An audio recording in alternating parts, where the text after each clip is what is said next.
మరొకసారి తండ్రి అయిన దేవునికి కృతజ్ఞతాస్తుతులు.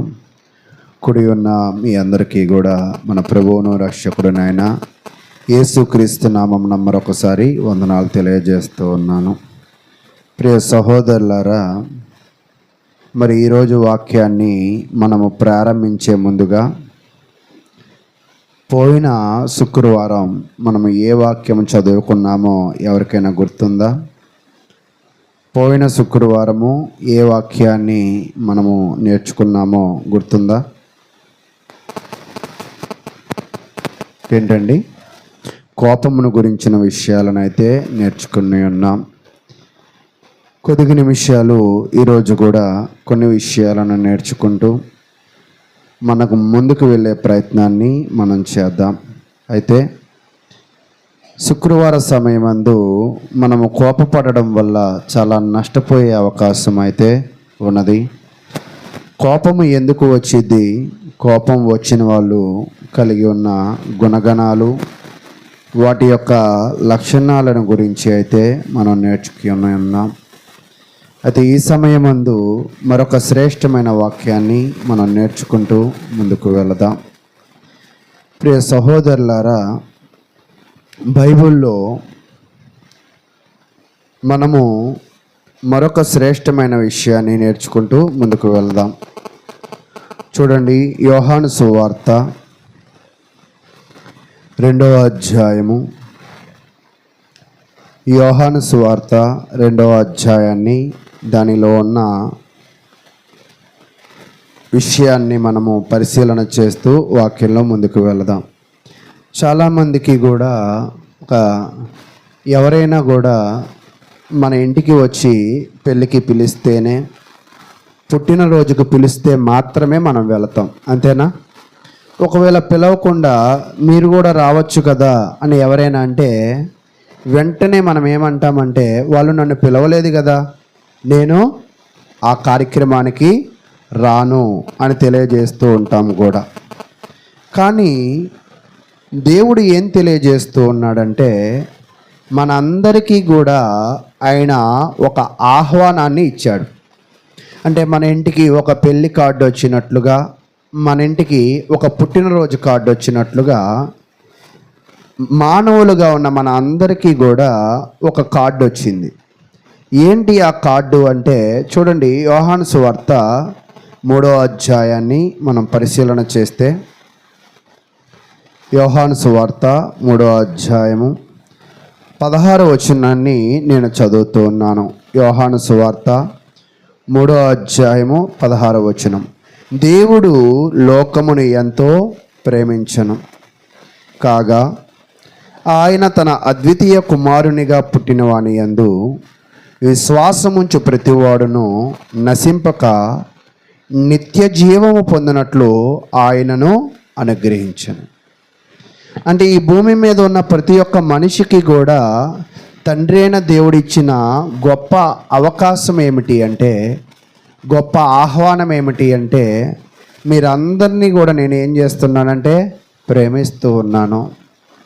మీ అందరినీ నేను ప్రేమిస్తూ నేను ఎవరిని ఈ లోకానికి పంపించానంటే యేసుక్రీస్తు ప్రభువారిని ఈ లోకానికి పంపించాను. కాబట్టి తండ్రి తన యొక్క ప్రేమను మనకు తెలియజేశాడు. తండ్రి తన యొక్క ఆహ్వానాన్ని మనకి తెలియజేశాడు. అయితే తిరిగి ఈరోజు మనం ఎలాగ ఉండాలి ఆయనతో? ఆయనైతే ఏం చెప్తున్నాడంటే, నేను మీ అందరినీ ప్రేమిస్తున్నాను, మీ అందరి కోసము యేసుక్రీస్తు ప్రభువారిని పంపించి ఉన్నాను. అయితే ఒకవేళ మీరు నన్ను ప్రేమిస్తే, మీరు నేనిచ్చిన ఆహ్వానాన్ని అంగీకరిస్తే మీరు చేయవలసింది ఏమిటి అంటే 18వ వచనం, ఆయన యందు విశ్వాసము ఉంచిన వానికి.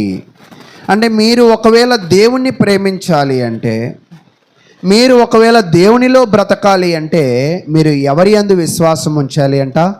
యేసుక్రీస్తు యందు విశ్వాసం ఉంచాలి. ఆయనైతే మనకి ఆహ్వానాన్ని తెలియజేశాడు. అయితే ఆయన ఆహ్వానాన్ని పొందిన మన అందరము కూడా ఈరోజు యేసుక్రీస్తును ప్రేమించేవారిగాను, యేసుక్రీస్తునందు విశ్వాసం ఉంచేవారిగాను ఉండాలి. ఇప్పుడు మనము కూడా మన ఇంటికి ఒకళ్ళు పెళ్లి కార్డు ఇస్తే అక్కడికి వెళితే మనకేం పెడుతూ ఉంటారంటే మంచి విందు పెడుతూ ఉంటారు. మరి దేవుడేమో తన ఆహ్వానాన్ని తెలియజేశాడు, తన ప్రేమను కూడా తెలియజేశాడు. తను చెప్తున్న మరొక విషయం ఏమిటి అంటే క్రీస్తునందు విశ్వాసం మీరందరూ కూడా ఉంచాలి. ఒకవేళ మీరు ఆయన ఆహ్వానాన్ని సరే అంటే మీరు చేయాల్సిన పని ఏమిటి అంటే యేసుక్రీస్తునందు విశ్వాసము ఉంచాలి. ఎవరైతే యేసుక్రీస్తునందు విశ్వాసము ఉంచుతారో, ఎవరైతే యేసుక్రీస్తును నమ్ముకునే వారిగా ఉంటారో వాళ్ళ జీవితంలో నిత్య జీవము వాళ్ళు పొందుతారంట. అంటే నిత్యము జీవించే గొప్ప అవకాశాన్ని, నిత్యము బాగుండే గొప్ప జీవితాన్ని మనం ఏమవ్వగలమంటే పొందగలం. కాబట్టి ప్రియ సహోదరులారా, మరి దేవుడు తన యొక్క ఆహ్వానాన్ని పంపించాడు. మరొక ఆహ్వానాన్ని చూద్దాం. యోహాను సువార్త 2వ అధ్యాయం. ఇప్పుడు ఒక ఊరిలో వివాహము అనేది జరుగుతూ ఉంది. ఒక ఊరిలో వివాహము జరిగితే ఆ వివాహానికి అందరూ రావాలి అని వివాహ పెద్ద లేదా వివాహ నిర్వాహకుడు ఏం చేస్తాడంటే ఆయనకి తెలిసిన వాళ్ళ అందరికీ కూడా ఏమిచ్చాడంటే పెళ్లి కార్డు అనేది ఒక రకంగా ఇచ్చాడు. ఇచ్చిన తర్వాత 2వ అధ్యాయం 1వ వచనంలో చదువుకుంటూ ముందుకు వెళదాం. 3వ దినమున గలిలయలోని కానా అను ఊరిలో ఒక వివాహము జరిగింది. అంటే ఇక్కడ ఒక వివాహము జరిగింది. ఆ వివాహము జరుగుతూ ఉన్నప్పుడు ఆ వివాహముకి రావాలి అని, ఆ వివాహములో కూడుకోవాలని వాళ్ళు ఎవరిని సంప్రదించారంటే యేసుక్రీస్తు ప్రభువు వారిని, ఆయన తల్లిని సంప్రదించారు. అంటే ఇన్విటేషన్ ఎవరికి వెళ్ళిందంటే యేసుక్రీస్తు ఫ్యామిలీకి ఇన్విటేషన్ వెళ్ళింది. ఆ ఇన్విటేషన్ని పట్టుకుని, ఆ ఆహ్వానాన్ని పట్టుకుని యేసుక్రీస్తు తన తల్లి, తనతో పాటు ఉన్న శిష్యులు అందరూ కలిసి ఎక్కడికి వెళ్ళారంటే ఆ వివాహానికి వెళ్ళినట్లుగా మనం చూస్తూ ఉన్నాం. అయితే ఈ వివాహము జరుగుతున్న సందర్భాన్ని మనం ఈరోజు కొద్ది నిమిషాలు పరిశీలన చేసే ప్రయత్నంలో మనం చూద్దాం. అయితే వివాహము అనగానే ఒక అందమైన కార్యక్రమము, ఒక సంతోషకరమైన కార్యక్రమము. చాలామంది అతిథులు కూడా వస్తూ ఉంటారు. అయితే ఈ అతిథులు రావడంతో వారు ఏర్పాటు చేసుకున్న ద్రాక్షారసం ఏమైపోయిందంటే అయిపోయింది. ఈ ద్రాక్షారసము అయిపోయినప్పుడు అక్కడ జరుగుతున్న ఒక సందర్భాన్ని చూద్దాం. 3వ వచనం చదవండి పురుషులు.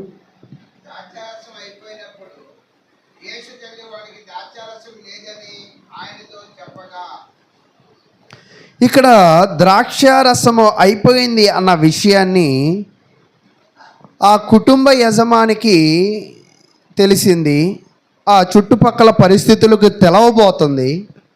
ఈ విషయాన్ని ఎవరు గ్రహించారు అంటే తన తల్లి అయిన మరియా గ్రహించి వెంటనే ఆ విషయాన్ని ఎవరికి చెప్పింది అంటే ద్రాక్షారసము అయిపోతుందన్న విషయాన్ని యేసుక్రీస్తుకు తెలియజేసి. అయితే ద్రాక్షారసం అయిపోతే ఏం చేస్తాం? ఇప్పుడు మనం కూడా భోజనాలకి వెళతాం. ఒకవేళ భోజనాలు అయిపోయాయి అనుకుందాం, ఏం చేస్తాం? మనం వెనక్కి వచ్చేస్తాం, అంతేనా? లేదా కొంతమంది కోపం కలిగిన వాళ్ళు ఏం చేస్తారంటే 2 మాటలు అనేసి కూడా వస్తూ ఉంటారు, 2 తిట్టు కూడా వస్తూ ఉంటారు. కానీ యేసు తల్లి ఏం చేసింది అంటే ఆ విషయాన్ని యేసుక్రీస్తుకి వెళ్ళి చెప్పింది. ఎందుకు ఆయనకే చెప్పాలి? చూద్దాం. అప్పుడు యేసుక్రీస్తు ఏమన్నాడంటే, యేసు ఆమెతో అమ్మ, నాతో నీకేమి, నా సమయం ఇంకనూ రాలేదనెను అని చెప్తున్నాడు. అంటే ఇంకా ద్రాక్షారసం అయిపోయిందన్న విషయము ఒక రకంగా నాకు కూడా తెలుసు.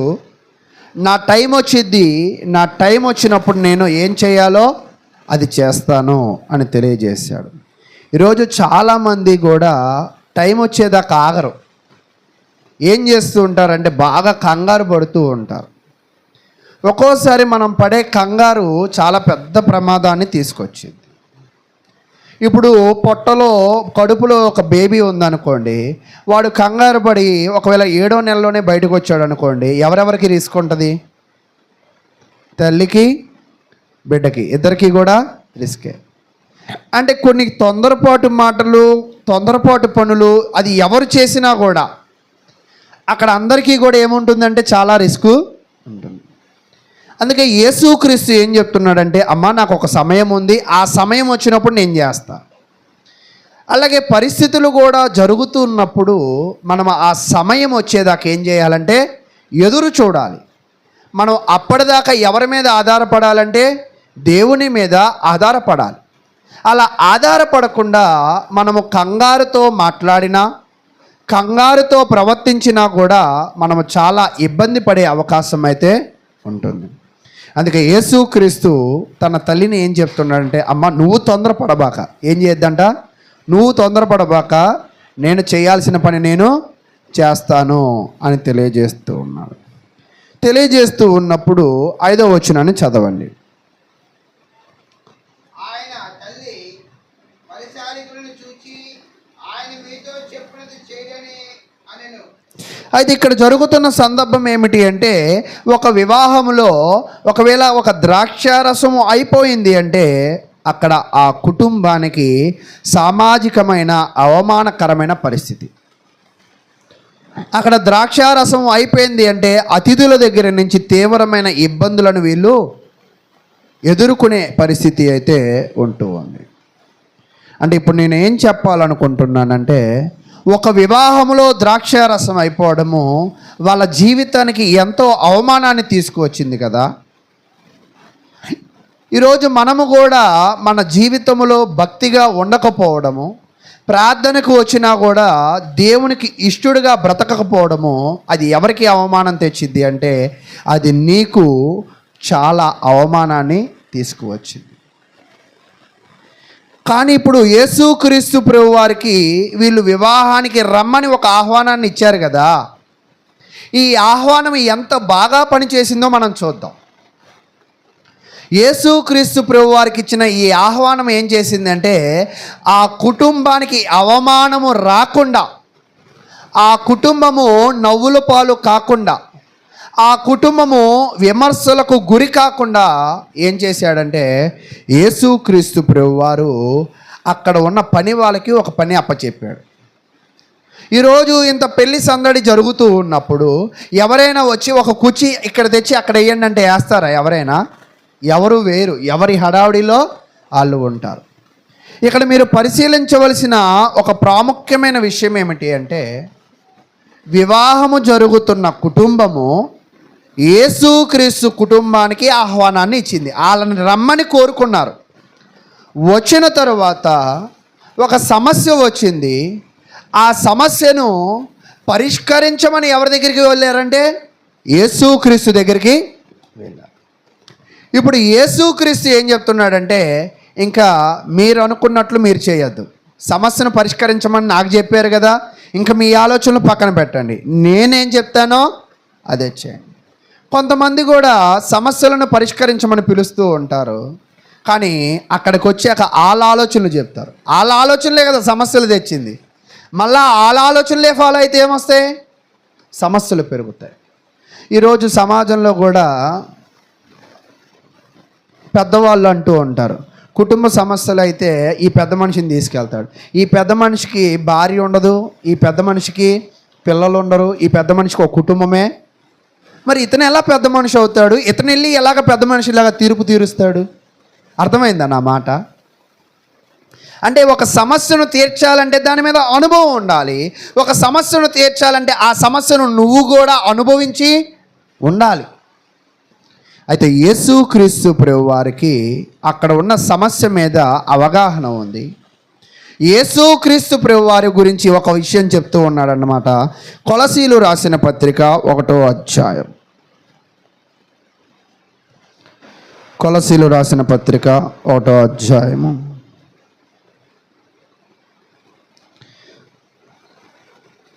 16వ వచనాన్ని మనం చదువుకుందాం. ఏలయనగా ఆకాశమందున్నవియు భూమి యందున్నవియు దృశ్యమైనవి కానీ అదృశ్యమైనవి కానీ అవి సింహాసనములనైనను ప్రభుత్వములైనను ప్రధానులైనను అధికారులనైనను సర్వమును ఆయన యందు సృజించబడెను.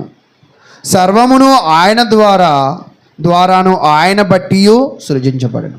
అంటే యేసుక్రీస్తులో ఎలాంటి శక్తి ఉన్నది అంటే ఆయన శక్తి చేత ఆకాశంలో అయినా ఏమైనా చేయగలడు, భూమి మీదైనా ఏమైనా చేయగలడు. కంటికి కనబడే వాటిని బాగు చేయగలడు, కంటికి కనబడని వాటిని కూడా బాగు చేయగలడు. సింహాసనాలనైనా నడిపించగలడు, సింహాసనాలనైనా కోల్చగలడు. ప్రభుత్వాలనైనా ముందుకు తీసుకువెళ్ళగలడు, ప్రభుత్వాలనైనా వెనకకి లాగగలడు. అంటే యేసుక్రీస్తు ప్రభు వారికి ఏముందంటే సర్వశక్తి ఉన్నది. యేసుక్రీస్తులో సర్వశక్తి ఉన్నదని గ్రహించింది ఎవరంటే మరియ గ్రహించింది. కాబట్టి సమస్య ఎవరి దగ్గరికి తీసుకెళ్ళి పెట్టిందంట?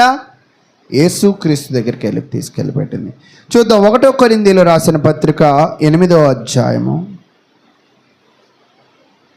1 కొరింథీయులు రాసిన పత్రిక 8వ అధ్యాయము 6వ వచనాన్ని మనం పరిశీలన చేద్దాం. 5 నుంచి చదువుదాం. 1 కొరింథీయులు రాసిన పత్రిక 8వ అధ్యాయం 5వ వచనం నుంచి నేను చదువుతున్నాను. దేవతలు అనబడిన వారును ప్రభువులు అనబడిన వారును అనేకులు ఉన్నారు. సమాజంలో దేవుళ్ళుగా దేవతలుగా అనబడే వాళ్ళు అనేక మంది ఉన్నారు, ప్రభువులు అనేక మంది ఉన్నారు. కానీ ఆకాశమందైనను భూమి మీదైనను దేవతలు అనబడి ఉన్నను మనకు ఒక్కడే దేవుడు ఉన్నాడు, ఆయన తండ్రి. ఆయన నుండి సమస్తము కలిగెను. అంటే ఇక్కడ నేనేం చెప్పాలనుకుంటున్నానంటే, వివాహము జరుగుతున్న కుటుంబంలో ఒక సమస్య వచ్చింది.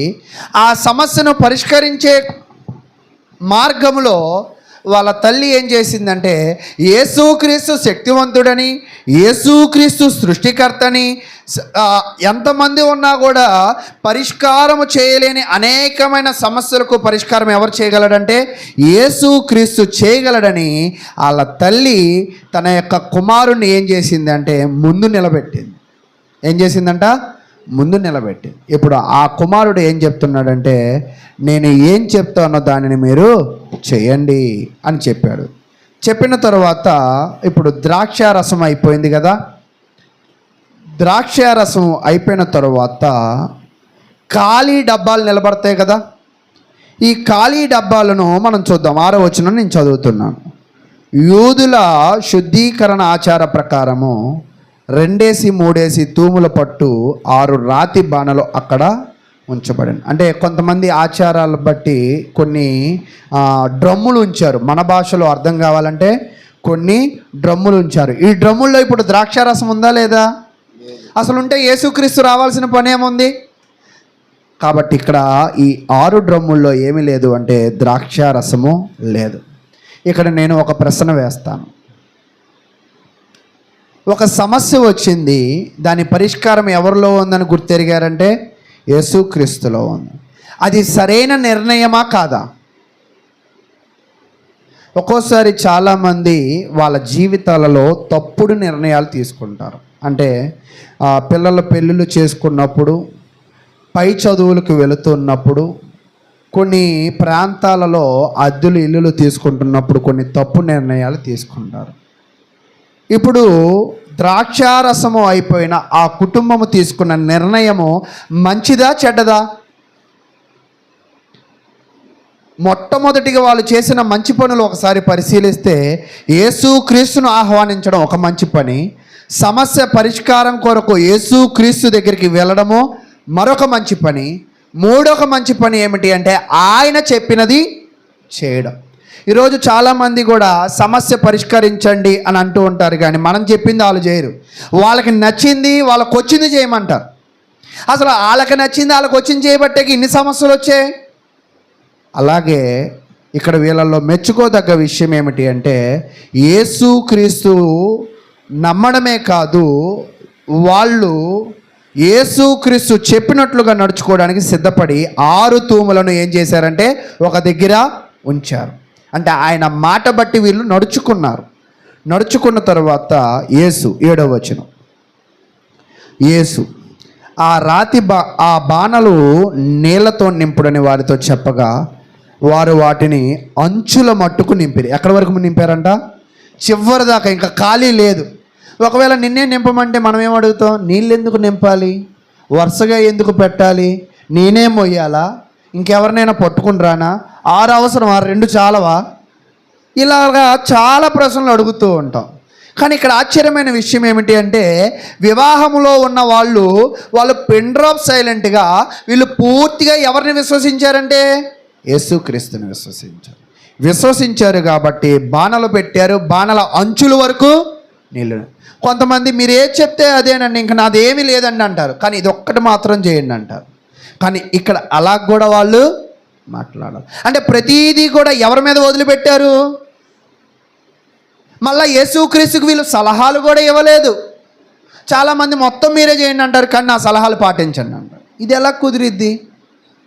అంటే ఒకవేళ ఇక్కడ జనాలను మనం పరిశీలిస్తే వాళ్ళు యేసుక్రీస్తుని గట్టిగా నమ్మారు. ఎలా నమ్మారంటండి? గట్టిగా నమ్మారు కాబట్టి 6 రాతి బాణాల్లో నీళ్లు పట్టారు. ఈరోజు మనం చూడండి, మన జీవితంలో ఎన్నడూ కూడా మీరు మీ మనస్సాక్షి మీద ఆలోచన చేయండి. ఒక్కసారైనా ఒక 10 కుర్చీలు తురిచిన వాళ్ళు ఉన్నారా ఇక్కడ? ఒక్కళ్ళైనా నీళ్లు పట్టుకొచ్చి మేము ఈ కుటుంబమే పట్టిద్దాం, మేము పట్టలేమా, మా ఇళ్లలో పట్టుకుంటున్నాం, వారానికి ఒకసారి మా కుటుంబం నీళ్ళు పట్టకూడదని అనేవాళ్ళు ఉన్నారా? అంటే మనం ఎందుకు దేవుని పనిలో పాలిభాగస్థులం కాలేకపోతున్నామంటే ఆయన యందు పూర్తిగా మనం ఏం చేయట్లేదంట? విశ్వాసము లేదు. ఒకవేళ మనకి విశ్వాసము ఉంటే ఆయన పనిలో ఆయన చెప్పినట్లుగా ఆయన కోరుకున్నట్లుగా పని అయితే చేస్తూ ఉంటాం. అయితే ఇప్పటిదాకా సమస్య ఏంటంటే ద్రాక్షారసం అయిపోయింది. అక్కడ 6 రాతి బాణాలు ఉన్నాయి. 6 డ్రమ్ముల్లో ఏమున్నాయంటే బాగా నీళ్ళు ఉన్నాయి. ఇప్పుడు ఏం జరిగిందో మనం పరిశీలన చేద్దాం. నేను 8వ వచనాన్ని నేను చదువుతూ ఉన్నాను. అప్పుడు ఆయన వారితో, మీరు ఇప్పుడు ముంచి విందు ప్రధాని యొద్దకు తీసుకుపోనుడని చెప్పగా, ఎవరి దగ్గర తీసుకుపోమన్నాడంట? అసలు ఈ కార్యక్రమం ఎవరైతే నడిపించారో, నాకు ఎవరైతే పెళ్లి కార్డు పంపించారో, నాకు ఎవరైతే నన్ను నమ్మకం ఉంచి నేను చెప్పిన పని చెప్పినట్లుగా చేయమని ఎవరైతే చెప్పారో, ముందు ఫస్ట్ క్లాస్ ఎవరికి వెళ్ళాలంట? ఆయనకి వెళ్ళాలి. అయితే ఇప్పుడు నీళ్ళలో ముంచిన దానిని తీసుకువెళ్ళిన తర్వాత 9వ వచనం, ఆ ద్రాక్ష రసము ఎక్కడ నుండి వచ్చునో ఆ నీళ్లు ముంచి తీసుకుపోయిన పరిచారకులకే తెలిసినది, కానీ విందు ప్రధానికి తెలియక పోయెను గనుక ద్రాక్షారసమైన ఆ నీళ్లు రుచి చూచినప్పుడు ఆ విందు ప్రధాని పెండ్లి కుమారుణ్ణి పిలిచి, అంటే ఒక సమస్య వచ్చింది అని తెలుసు, కానీ ఆ సమస్యను ఎలా పరిష్కరించాడో ఆ ప్రధానికి తెలియదు, ఆ ప్రజల ఎవరికి కూడా తెలియదు. అంటే సమస్య పెరగకముందే, కుటుంబము నవ్వుల పాలు కాకముందే, అక్కడ అవమానము జరగకముందే యేసుక్రీస్తు ఏం చేశాడంటే పరిస్థితులను చెక్కదిద్దాడు. పరిస్థితులు కూడా ఎందుకు చెక్కదిద్దబడ్డాయి అంటే ఆయనకి వివాహములో ఆహ్వానము ఉన్నది. ఆయన మాట అక్కడ ప్రజలందరూ కూడా విన్నారు. ఆయన మాట ఎవరు కూడా తిరస్కరించలేదు. అందరూ ఆయన చెప్పినట్లుగా చేయడం వల్ల ఆ గొప్ప కార్యాన్ని మనం అక్కడ ఏం చేయగలమంటే చూడగలం. ఒక్కోసారి మనం కూడా కొంతమంది కుటుంబంలో ఉన్న పెద్దలు ఏం చేస్తారంటే, మనం అక్కడ స్థలం కొందాం, ఇక్కడ ఇల్లు కట్టుకుందాం, ఈ స్కూల్లో చదివిద్దాం అని చెప్తూ ఉంటారు, కానీ వినరు. కుటుంబాల్లోనే కాదు, ఇళ్లలో కూడా, సంఘాలలో కూడా ఇది చెయ్యొద్దు అంటామా, కొంతమంది కావాలని అదే చేస్తారు. ఎక్కడైతే లోబడే వాళ్ళు ఉంటారో ఆ సంఘాలు అభివృద్ధి పొందుతాయి. ఎక్కడైతే లోబడే వాళ్ళు ఉంటారో ఆ కుటుంబాలు అభివృద్ధి పొందుతాయి. ఎక్కడైతే ఎదురు తిరిగే వాళ్ళు ఉంటారో ఆ కుటుంబాలు, ఆ సంఘాలు ఎప్పుడు కూడా ఏమవ్వంట? అభివృద్ధి పడవు. ఎప్పుడూ కూడా ఆ కుటుంబాలు, ఆ సంఘాలు గొప్ప కార్యాలు కూడా చూడవు. అంటే ఇక్కడ వివాహ విషయంలో ఒక గొప్ప కార్యాన్ని ఎప్పుడు చూడగలిగారంటే, అన్ని విషయాలలో వాళ్ళు ఎవరికి లోబడ్డారంటే యేసుక్రీస్తుకు లోబడ్డారు. కాబట్టి యేసుక్రీస్తుకు వాళ్ళు లోబడ్డారు కాబట్టి అవమానాలు పాలు కాకుండా ఉన్నారు. ఈరోజు ఒక్కోసారి చెప్పిన మాట వినకపోవడం వల్ల ఎంతో అవమానాలు తెచ్చుకుంటారు. చెప్పిన పని చేయకపోవడం వల్ల ఎంతగానో అవమానాలు తెచ్చుకుంటూ ఉంటారు. కాబట్టి ఈరోజు మనము నేర్చుకోవాల్సిన విషయం ఏమిటి అంటే, మన జీవితంలో మనము ఒక అద్భుతము చూడాలి అంటే, మన జీవితంలో మనము ఒక మేలు చూడాలి అంటే, మన జీవితంలో గొప్ప కార్యాలు చూడాలి అంటే, మన జీవితంలో ఉన్న ఇబ్బందులు దేవుడు పరిష్కరించాలి అంటే, మనము అన్ని విషయాలలో ఆయనకి ఏం కలిగి ఉండాలంటే విధేయత కలిగి ఉండవలసిన వారమై ఉన్నామని దేవుని వాక్యం అయితే తెలియజేస్తూ ఉంది. కాబట్టి ప్రియ సహోదరులారా, ఇప్పుడు ఆయన ఎన్ని లీటర్ల ద్రాక్షారసం తయారు చేశాడంటే, ఒక్కొక్క రాతి బాణాలో ఒక్కొక్క డ్రమ్ములో ఇంచుమించుగా 60 నుంచి 90 లీటర్ల నీళ్లు పడతాయి. అంటే ఈ 90 లీటర్ల నీళ్లు మోసింది ఎవరు? పనోళ్ళ కాదా? అంటే యేసుక్రీస్తు చెప్పాడు, చెప్పింది చెప్పినట్లుగా వాళ్ళు చేశారు. ఈరోజు చాలామంది చెప్పింది చేయరు, తిరిగి చెప్తూ ఉంటారు. అప్పుడు అభివృద్ధి ఎలా వచ్చింది? ఈరోజు చిన్నపిల్లలు కూడా ఇలా చదవందంటే ఇలా చదివితే ఎందుకు వచ్చిద్ది అంటారు. ఆడికి ఏమైనా అనుభవం ఉందా అంటే వాళ్ళు కూడా ఎదురు మాట్లాడతారు. అలా ఎదురు మాట్లాడే పిల్లలైనా, అలా ఎదురు మాట్లాడే సంఘమైనా, అలా ఎదురు మాట్లాడే కుటుంబాలైనా వాళ్ళ జీవితాలలో గొప్ప కార్యాలు చూడకపోగా అవమానాలు తెచ్చుకుంటారు. ఇప్పుడు యేసుక్రీస్తు చెప్పాడని ఒక్కొక్క డ్రమ్ములో 90 లీటర్లు వేసుకుందాం. 6 9 ఎంత అండి? 54. అంటే 540 లీటర్ల నీళ్ళు ఎవరు పోసారంటే ఆ జనాలందరూ కూడా పోసారు. అంటే 540 లీటర్ల నీళ్లు మోయడానికి వాళ్ళు శక్తిని ఉపయోగించారు, శ్రమను ఉపయోగించారు, సమయాన్ని ఉపయోగించారు.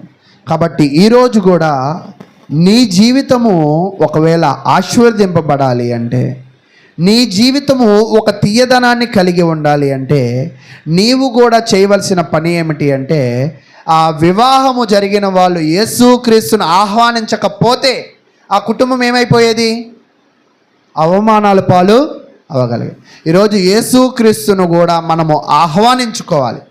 ఈరోజు బ్యాప్తిసము అనే కార్యక్రమము ద్వారా యేసుక్రీస్తును కూడా మనం ఏం చేసామంటే మన హృదయాల్లోకి ఆయన మనకు ఆల్రెడీ ఆహ్వానాన్ని ఇచ్చేశాడు. తండ్రి దేవుడు లోకమును ఎంతగానో ప్రేమించాడు అంటే ఇప్పుడు తిరిగి నువ్వే ఆహ్వానాన్ని చెప్పాలి. నేను కూడా దేవుణ్ణి ప్రేమిస్తున్నాను. ఒకవేళ నువ్వు దేవుణ్ణి ప్రేమించగలిగితే చెప్పిన మాట చెప్పినట్లుగా వాళ్ళు ఎలా విని విధేయులుగా ఉన్నారో ఈరోజు నువ్వు కూడా నీ జీవితంలో యేసుక్రీస్తు యందు విశ్వాసం ఉంచి ఆయన చెప్పినది చెప్పినట్లుగా వినాలి. ఆయన మాట వినడమే కాదు, దానిని అనుసరించాలి. ఎదురు మాట్లాడకూడదు. ఏం మాట్లాడకూడదంట? ఎదురు మాట్లాడకూడదు. ఈరోజు చాలామంది కూడా తా అంటే తందాన అనేవాళ్ళు కాకుండా ఇది చెయ్యి అంటే అది చేయని వాళ్ళు ఎక్కువ మంది అయిపోయారు. కాబట్టి మనుషుల దగ్గర అయితే నువ్వు అలా ఉన్నావేమో ఓకే, కానీ దేవుడి దగ్గర అలా ఉంటే అది నీకు మేలు చేయదు. కాబట్టి ఈరోజు మీ జీవితాలు అవమానాలు పాలు కాకూడదు అంటే మీరు చేయవలసిన పని ఏమిటి అంటే, మీరు కూడా నేడే మిక్కిలి అనుకూల సమయము, ఇదే రక్షణ దినము, దేవునిని మీరు ఆహ్వానించుకోండి. యేసుక్రీస్తుని ఆహ్వానించుకోవడం వల్ల అక్కడ వివాహ ప్రధాని ఆ కుటుంబ యజమానికి పేరు పోకుండా ఉంది. అలాగే నువ్వు కూడా యేసుక్రీస్తును నమ్ముకోగలిగితే, ఆయన చెప్పింది నువ్వు చేయగలిగితే, ఆయన మాటల ప్రకారంగా నువ్వు జీవించగలిగినట్లయితే ఇప్పుడు చెప్తున్నాడు 3వ అధ్యాయము 16వ వచనాన్ని నేను చదువుతూ ఉన్నాను. 3వ అధ్యాయము 16వ వచనంలో పాయింట్ బి దగ్గర నుంచి చదువుతున్నా. అద్వితీయ కుమారునిగా పుట్టిన వాని యందు విశ్వాసం ఉంచు ప్రతివాడు నశింపక నిత్య జీవము పొందినట్లు. అంటే యేసుక్రీస్తునందు విశ్వాసం ఉంచడం వల్ల వాళ్ళ తలనెత్తాడు. ఈరోజు యేసుక్రీస్తునందు విశ్వాసం ఉంచితే నిన్ను, నీ ఆత్మను, నీ కుటుంబాన్ని, నీ పరిస్థితులను కూడా ఆయన ఏం చేయగలడంటే లేవనెత్తగలడు.